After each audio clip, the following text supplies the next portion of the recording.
Assalamu aleyküm. Göçşenevendiler, yaxşımısılar?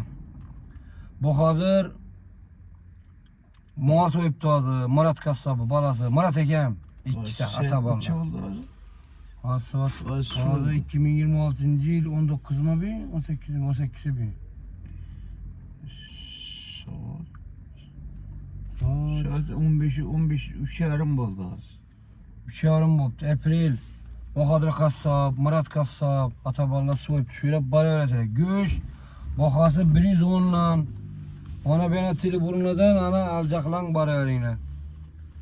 Bahadır'ı yine ben bilesin ha. Bahadır'ın ömrünü yakına yazık koyacağım ben. Gerekmiyor. Şöyle bir küçük ekmeğe reklama. Kim ne kızıksa. Göç şenemendeler. Aytı beyinler, internetteler. Kızıksalar bana yaşarlar. Ben bu masada aylanıp kendine dert çıkarmış. Salamet olasılar.